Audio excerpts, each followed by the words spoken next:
pagi anak-anak. Pagi, Bu. Bagaimana kabar kalian hari ini? Baik, Bu. Ya, syukurlah kalau kabar kalian hari ini baik. Oke anak-anak, sebelum kita memulai kegiatan kita pada siang hari ini, saya meminta kesediaan ini anak Melan untuk maju ke depan untuk memimpin doa.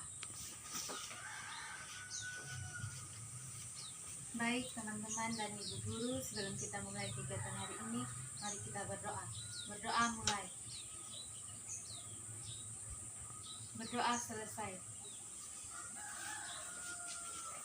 Terima kasih kepada anak Melan yang telah memimpin kita dalam doa pembuka. Oke anak-anak, bagaimana suasana hati kalian sekarang? Apakah bahagia? Bahagia, Bu. Ya. Akhir-akhir ini cuaca kita di Kupang ini sangat panas ya. Panas sekali, Bu. Ya, kalau begitu kita akan bermain game untuk sedikit rasa dingin di hati. Ya. Oke, game yang ini Ibu akan menjelaskan sedikit tentang game ini. Mengajarkan ini tentang konsentrasi kita pada siang hari ini. Gamenya tentang gajah dan semut. Ya. Apakah teman-teman mengenal gajah dan semut? Kenal, Bu. Apa sih menjadi ciri khas mereka? Besar, kalau semut kecil. Ya, betul sekali yang anak Melan ini paparkan. Oke, kita akan bermain. Kalau gajah tuh kita identik dengan kecil. Kalau semut itu kita bilang besar. Ini kebalikan dari apa yang sebenarnya terjadi di dunia nyata. Oke anak-anak, ini saya minta kesediaan untuk bangun berdiri. Kita akan bermain game. Ayo renggangkan kaki kanan, kaki kiri. Oke, ya. Dan ini kita akan bermain. Ini konsentrasi dimulai. Konsentrasi dimulai. Gajah, semut, besar. Ya. Gajah, semut, gajah. Besar. Semut. Besar, Bu. Gajah, semut. Besar. Gajah, semut, gajah. Kecil. Ya. Betul sekali kawan-kawan, bermain sangat cepat ini. Ya, silakan duduk kembali. Kita sudah ini bermain game. Bagaimana suasana hati sekalian? Apa sudah rasa semangat lagi kembali? Semangat, Bu. Semangat, Bu. Ya, oke. Oke, kegiatan kita pada hari ini kita akan membahas tentang topik mengenai komunikasi yang baik dengan orang lain. Kita akan membahas tentang apa sih pengertian komunikasi yang baik, apa ciri-ciri komunikasi yang baik, dan apa strategi apa yang supaya kita tuh membuat kita tuh memiliki komunikasi yang baik dengan sesamanya kita. Nah, anak-anak, Ibu menanyakan bagaimana kesiapan kalian ini hari. Apakah siap menerima materi yang Ibu ajarkan? Siap, Bu. Siap, Bu. Oke. Ibu menjelaskan materi, Ibu akan bagikan sedikit materi yang Ibu sudah ringkas. Ini.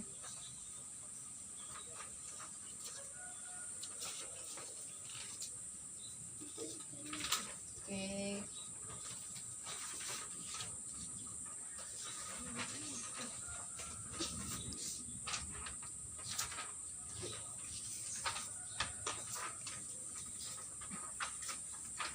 Ya, Ibu sudah bagikan materi yang di tangan anak-anak semua. Silakan membaca.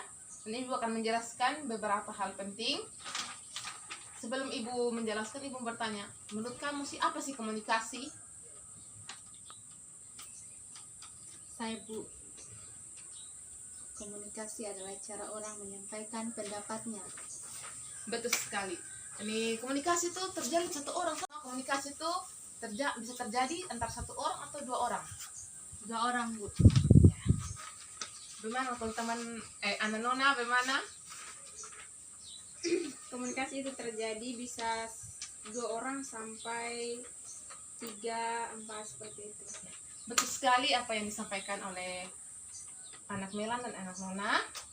Oke, Ibu akan menjelaskan sedikit materinya dia. Komunikasi adalah suatu aktivitas yang dilakukan lebih dari 2 orang dengan tujuan untuk menyampaikan informasi, gagasan, ide, sehingga orang yang mendengarkan apa yang kita sampaikan bisa memahami, mengerti arti pesan yang kita berikan. Menurut para ahli Nasrullah dalam Dias Moro, komunikasi antar pribadi adalah komunikasi yang terjadi antara dua orang secara langsung maupun tidak langsung. Secara langsung itu bisa berarti kayak antara saya dengan Nona sekarang, saya dengan Melan, itu komunikasi secara langsung. Sedangkan komunikasi secara tidak langsung tuh bisa berupa ini WhatsApp, IG, dengan intinya yang bisa memberikan komunikasi antar sesamanya kita. Oke, ada beberapa aspek dalam komunikasi dengan orang lain. Yang pertama, keterbukaan. Artinya kita tuh memberikan informasi yang secara jujur, atau kita menerima informasi itu secara jujur dengan melibatkan perasaan dan pikiran kita. Kemudian kita merasakan empati, merasakan sesuatu yang apa yang dirasakan orang lain, kita ikut merasakan. Itu memang komunikasi secara bahasa tubuhnya kita sendiri. Kemudian berlaku positif, artinya ketika kita menghadapi suatu masalah yang kita hadapi atau suatu tantangan, kita mampu mengkomunikasikan kita punya diri agar kita tuh bisa memecahkan masalah yang kita hadapi. Selanjutnya, kesetaraan, artinya ketika kita berbicara dengan lawan bicara kita harus memandang lawan bicara kita setara. Jadi kita tuh bisa menghargai tanpa harus memandang rendah orang lain. Kegunaan dari komunikasi yang baik dengan orang lain itu membuat kita ketika dalam masuk di dunia pekerjaan, dunia kerja, kita akan mudah membaur dengan orang lain, mampu menyesuaikan diri, kita mampu bekerja sama dengan orang lain karena kita memiliki komunikasi yang baik. Selanjutnya kita akan membahas tentang ciri-ciri komunikasi yang baik. Yang pertama tuh bahasa yang mudah dipahami. Artinya ketika kita ingin menyampaikan informasi kepada orang lain, kita harus menggunakan bahasa yang mudah dipahami, sederhana, sehingga informasi yang kita dapatkan tidak bertele-tele, langsung masuk tepat sasaran. Kemudian memahami latar belakang lawan bicara kita. Kita memahami latar belakang lawan bicara. Artinya kita harus memahami karakternya dia bagaimana. Ketika kita berbicara dengan orang, jangan sampai kita berbicara dengan orang tuh ini saya berbicara dengan Melan tuh tipe orang yang tidak suka bercanda, orangnya serius. Jadi ketika saya ingin berbicara dengan Melan, saya dengan nadanya saya main gila, tentunya Melan yang tipe orang yang serius membuat dia itu tidak, apa sih yang dibicarakan, rasa kayak tidak sesuai dengan apa yang kita ingin sampaikan. Kemudian ketiga itu kita memperhatikan bahasa tubuhnya kita. Kita memperhatikan bahasa tubuhnya kita, artinya ketika kita berbicara dengan orang lain, kita memperhatikan bagaimana kita punya bahasa tubuh, apakah kita memperhatikan dengan jelas, memperhatikan, atau kita cuma sekedar lihat begitu saja. Jadi kita tuh harus ketika kita berbicara dengan orang itu kita harus perhatikan kita bahasa tubuh, lihat, memperhatikan apa yang dibicarakan. Kemudian selanjutnya kita harus memahami arah komunikasi. Artinya ketika orang berbicara dengan kita harus memperhatikan betul-betul apa sih arah pembicaraannya dia, sehingga ketika ada pertanyaan kembali atau ada timbal balik, kita mengerti apa yang harus kita jawab, apa yang harus kita sampaikan. Kemudian tetap dalam konteks. Artinya tetap dalam konteks ini, dimana ketika kita membicarakan tentang suatu topik, kita tidak akan lari dari topik tersebut. Kita fokus pada topik tersebut sehingga lawan bicaranya kita oh ya, dia fokus pada satu topik ini, sehingga kita tidak perlu lagi lari ke tempat lain. Selanjutnya kita akan membahas tentang strategis mengembangkan komunikasi yang baik. Yang pertama itu kita harus mendengarkan secara aktif. Ketika kita mendengarkan secara aktif, kita akan mencatat hal-hal penting apa yang dibicarakan oleh lawan bicara kita. Kemudian kita selalu melakukan kontak mata dengan lawan bicara kita. Artinya ketika kita melakukan kontak mata, berarti orang lawan bicara kita akan memandang kita, oh dia memperhatikan apa yang saya bicarakan.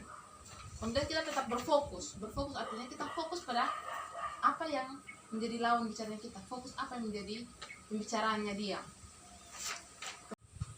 Kita memberikan isyarat non-verbal kepada lawan bicaranya kita. Ketika kita setuju, kita menganggukkan kepala. Ketika kita setuju, kita menggelengkan kepala sehingga lawan bicara kita mengerti apa yang apakah kita benar-benar pahami atau tidak. Kemudian kita jadikan komunikasi itu sebagai bahan belajarnya kita, peluang untuk belajar bagaimana kita cara berkomunikasi yang baik, sering-sering membaca artikel-artikel tentang cara berkomunikasi yang baik, dan kita mempraktekkan dalam kita punya kehidupan hari lepas hari. Oke, anak-anak, sekian materi yang Ibu jelaskan. Apakah dari penjelasan yang Ibu berikan, apakah ada pertanyaan atau tidak? Pas Bu. Pas Bu. Oke, kalau begitu Ibu ingin bertanya sekali lagi.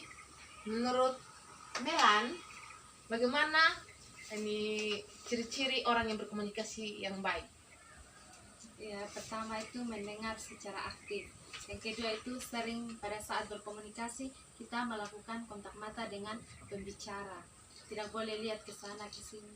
Oke, betul sekali. Nah, saya ingin mengetahui pendapat dari Bahmi. Bagaimana ciri komunikasi yang tidak baik?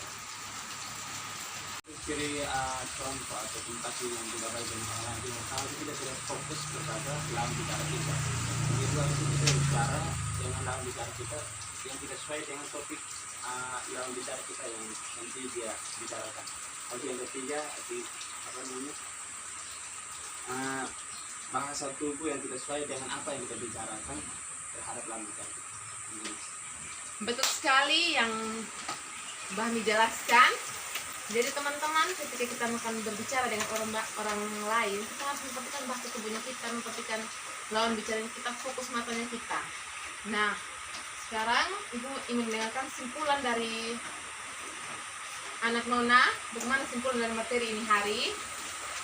Baik Ibu. Nah, jadi simpulan dari materi pada hari ini, komunikasi itu adalah penyampaian informasi, ide, gagasan antara dua orang atau lebih. Sedangkan ciri-ciri komunikasi itu yang pertama, bahasa. Jadi ciri-ciri komunikasi itu yang pertama itu bahasa mudah dipahami, yang kedua itu mengerti arah pembicaraan, dan yang ketiga itu mengerti bahasa tubuh. Ya, betul sekali. Oke, terima kasih apa yang telah disimpulkan oleh Nona, sangat sesuai dengan yang Ibu jelaskan. Oke, ini tidak terasa waktu kita telah selesai. Ini Ibu meminta kesediaan Nona untuk memimpin kita dalam doa penutup.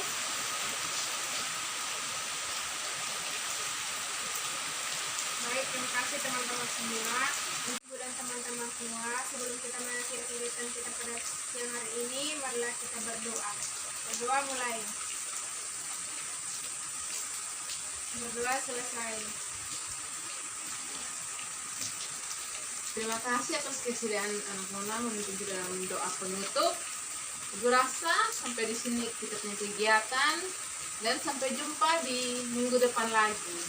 Terima kasih banyak. Terima kasih, Terima kasih, Bu. Dah. Ibu. Bu.